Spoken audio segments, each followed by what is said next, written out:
Shalom Bapak Ibu yang saya kasihi. Saya akan bagikan satu kebenaran firman Tuhan yang terambil di dalam Injil Yohanes pasal yang ke-20 ayat yang ke-26 sampai ayat yang ke-29. 8 hari kemudian murid-murid Yesus berada kembali dalam rumah itu, dan Thomas bersama-sama dengan mereka. Sementara pintu-pintu terkunci, Yesus datang dan ia berdiri di tengah-tengah mereka dan berkata, "Damai sejahtera bagi kamu." Kemudian ia berkata kepada Thomas, "Taruhlah jarimu di sini dan lihatlah tanganku, ulurkanlah tanganmu dan cucukkan ke dalam lambungku, dan jangan engkau tidak percaya lagi, melainkan percayalah." Thomas menjawab dia, "Ya Tuhanku dan Allahku." Kata Yesus kepadanya, "Karena engkau telah melihat aku, maka engkau percaya. Berbahagialah mereka yang tidak melihat namun percaya." Amin. Thomas adalah salah satu dari 12 murid Yesus.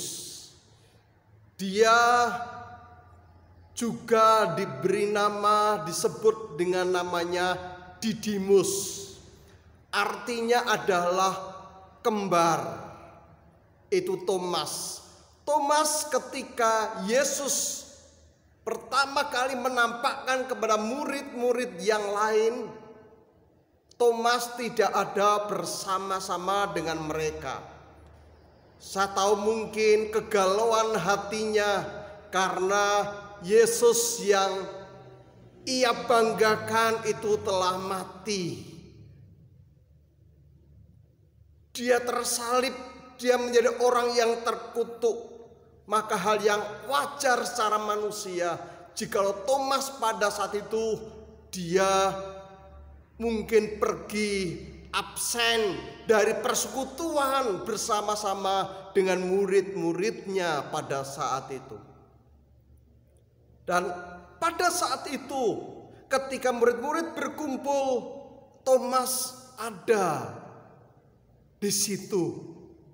Ketika mereka berkumpul bersama-sama, di situ Yesus datang dan selalu memberikan salam, memberikan damai sejahtera bagi kamu semuanya. Itu yang selalu dibawa oleh Yesus, selalu membawa kedamaian di tengah-tengah ketakutan, di tengah-tengah kecemasan yang dialami oleh murid-murid pada saat itu.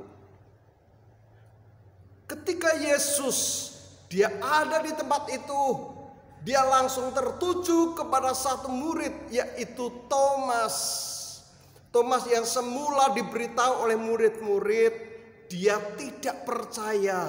Dia berkata, "Sebelum aku mencucukkan jariku ke dalam bekas paku di telapak tangan Yesus, aku tidak akan percaya.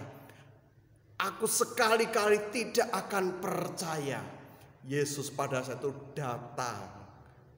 Langsung Yesus tertuju kepada Thomas. Dan Thomas melihat, menyaksikan itu. Yesus yang berkata, "Thomas, ini sekarang cucukkan tanganmu ke dalam bekas paku di tanganku." Thomas tidak bicara sama sekali. Dia hanya melihat, dia terkagum-kagum bahwa Yesus benar-benar telah bangkit. Sehingga pada saat itu, di tengah kekaguman akan Yesus, dia berseru, "Ya Tuhanku, ya Allahku.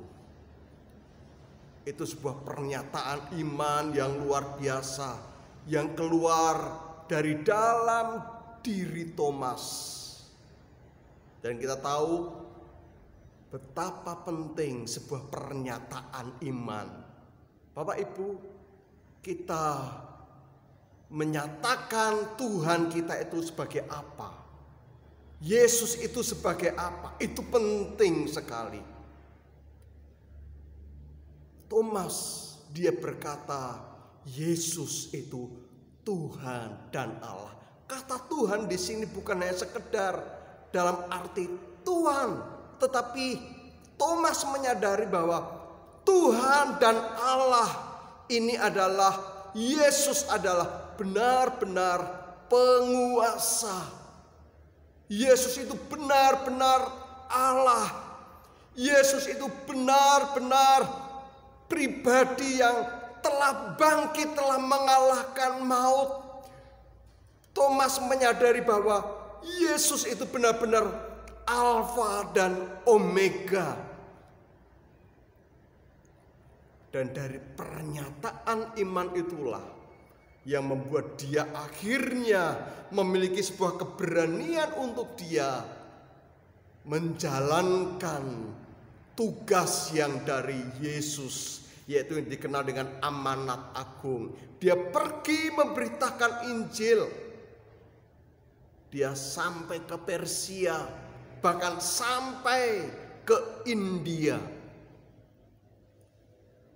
Konon di dalam sejarah gereja dicatat bahwa Thomas ini akhirnya dia meninggal di India sebagai martir, di mana dia ini ditusuk dengan tombak dan dia mati sebagai martir. Bapak Ibu Saudara yang dikasihi oleh Tuhan Yesus Kristus, kita tahu bahwa akhirnya di India ada orang-orang yang percaya kepadanya. Bahkan ada satu lagu yang terinspirasi dari sebuah pengalaman dari satu keluarga yang karena mempertahankan imannya sampai keluarga itu harus mati semuanya. Lagunya itu seperti ini. I have decided to follow Jesus. I have decided to follow Jesus. I have decided to follow Jesus. No turning back, no turning back. Mengikut Yesus keputusanku. Mengikut Yesus keputusanku. Ku tak ingkar, ku tak ingkar. Ini pengalaman ini terjadi, satu keluarga ini terjadi di India. Dan saya percaya ini adalah hasil dari penginjilan yang juga telah dilakukan melalui hambanya Thomas. Bapak Ibu Saudara yang saya kasihi, apa yang dapat kita lakukan sekarang ini sebagai orang yang telah ditebus oleh darah Kristus? Sebagai orang yang telah diselamatkan melalui pengorbanan di atas kayu salib, yaitu Yesus Kristus. Kiranya hidup kita boleh berguna bagi Tuhan. Hidup kita bisa menjadi mitranya Allah, mengembangkan pekerjaan Tuhan di muka bumi ini. Thomas itu artinya kembar. Saya rindukan banyak kembaran-kembaran yang ada di gereja Isa Al-Masih Subah. Orang-orang yang taat kepadanya dan mau memberitakan Injil, mau memberitakan kerajaan Allah dimanapun Anda berada. Tuhan Yesus memberkati Bapak Ibu semua. Amin.